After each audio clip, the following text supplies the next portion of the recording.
Petr Yan was unranked in the pound-for-pound rankings, but this weekend he beat Dvalishvili, and now he went from being unranked in pound-for-pound to number 6 pound-for-pound. Merab drops 5 spots to number 8 in the pound-for-pound rankings, and Pantoja, after his loss to Van, drops 4 spots to number 9. Joshua Van, after his win over Pantoja, moves from being unranked in the pound-for-pound to number 11. So now the new top 5 pound-for-pound: number 1, Makhachev; 2, Topuria; 3, Chimaev; 4, Pereira; 5, Volkanovski. Volkanovski fights next January 31st in the main event of UFC 325, a rematch with Diego Lopez. Changing the guard is one comment about a couple new entries into the lightweight rankings. Fares Ziem enters the rankings in number 15 position in the lightweight division after his victory over the weekend over Nazim Sadahov. Manuel Torres enters the rankings in a number 13 position after knocking out Grant Dawson in the first round and kicking Dawson out of the rankings. Tyra, after his win over the weekend over Moreno, moves up 2 spots to number 3 in the flyweight division. Moreno drops 2 spots to number 4, so now the top 5 is Pantoja, Royval, Tyra, Moreno, and Albazi, and the new champ is Joshua Van. Peyton Talbot, after his victory over Henry Cejudo, enters the bantamweight rankings in the number 12 position. Since Petr Yan is now the champ, now the top 6 in the bantamweight division is Merab, Umar, O'Malley, Sandhagen, Yadong, and Figueiredo. Figueiredo takes on Umar Nurmagomedov next. Song Yadong takes on Sean O'Malley next. Jamal Hill drops 1 spot in the light heavyweight division because of his argument with Joanna. I'm not sure why he dropped 1 spot. Hi guys, I worked so hard to earn my reputation and I'm embarrassed to be in this situation, but when somebody uses my name falsely without any basis in truth, I will always stand up for myself, and for that I do not deserve to be threatened. I am mindful that I am a strong, capable woman who has the benefit of a lifetime of self-defense training. I have a platform and resources that most women don't have. So I empathize with the women who are disrespected and threatened and lack the power and means to stand up for themselves and to stand up for the truth. I expect more from the society. I certainly expect more from athletes in our sport. I want to thank the UFC security and staff for their professionalism.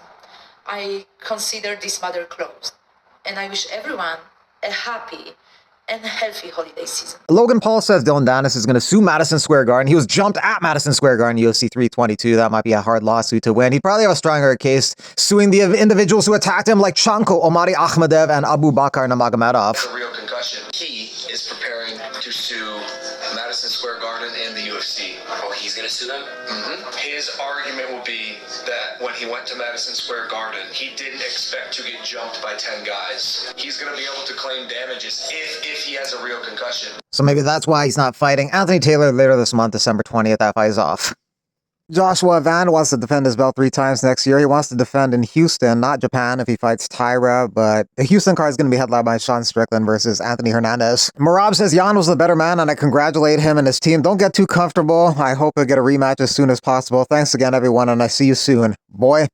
Tim showed me this morning, he said, they asked, like, Peter, if you'd give me a rematch if I beat Song, whatever, and Peter goes, starts laughing, and every time Peter's been asked about me in a rematch, even before this, he's avoided. I'm not saying Petr Yan's scared of me by any means.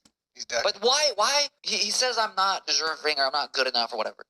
Wouldn't that be a great reason to defend the belt? Wouldn't you want to fight I fought Cheetah. Like, why wouldn't you want... He said Merab and Umar could rematch. There's that. I don't know. Me and Song, I gotta go get through Song.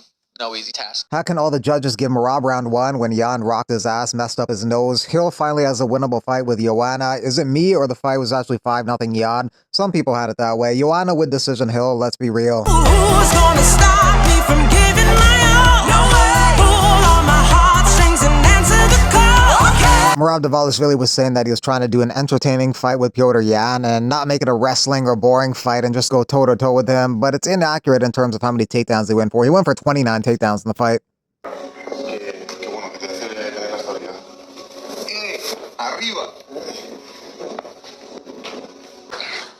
I am going to give it to you straight now. Every guy that does weightlifting, he wanted to be a fighter, but he is afraid of getting punched in the face. He is soft, so he does weightlifting. But you are not ready for this conversation. Man, I'm down for a Cheeto or the hobby year, which, you're not fooling me. Yeah. Your double. Yeah. Personality. You go to sleep and you take some Ambien and then you walk into that cage and you do some awful things to people. Yeah, well, I'm gonna put this, right? Okay.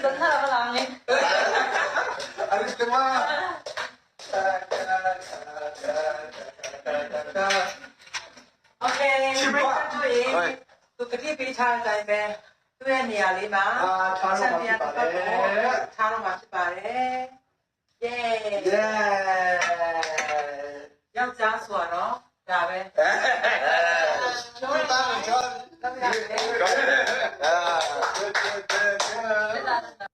told you I manifested this. I manifested this. I made it. Congratulations to Joshua Van, the second youngest fighter in UFC history to become champion. Did it super quickly with only, one hiccup on the way to the top, and that's very rare. Also, the way that he fights, it's so entertaining. Always forward, always willing to step into the fire, and such good head movement, such good basics and fundamentals of boxing, footwork, balance, utilizing the jab, and just the way that he's progressed and being able to stuff the takedowns. On Pantoja, he created that injury by lifting. That's fundamentals. Those are fundamental basics, being able to catch a kick and lift it that way that he did. It's never perfect to hit it a little on the head, but it does happen. And when the way he elevated it made Pantoja lose his balance, and that created that injury. So he should be very proud of the championship that he has. And Myanmar really comes up, and it's exciting to see the future of the division with him as champ. Sean Brady competing at Cage Fury 16 in a no-gi match December 27th. Sean O'Malley doesn't think there'll be a third fight between Petr Yan and Merab. At least he hopes not. He'll never get another title shot against Merab, but he might against Yan. I get that. I feel like there's no doubt that Merab gets that rematch. I don't think so. No? He just got 50. He's just 50-45. Yeah. They dominated. Yeah, but he dominated the first one, so why would they not run it back? Why would they? Peter's hand was broken? Yeah. No, they ain't running that back. No? No. Who does?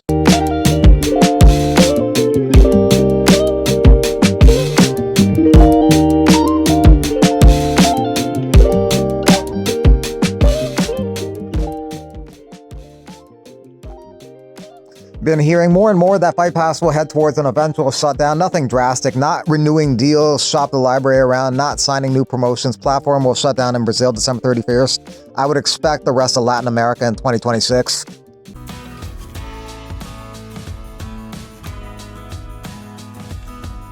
Actually meant a lot to me and almost made me kind of tear up, man. I don't really be crying too often. Think of, somebody other than yourself in that moment is pretty huge. And, Henry gets all kinds of flack, but at his core, man, he's a very generous guy. And, he's just a solid dude, man. I know that guy, and he's a really good human.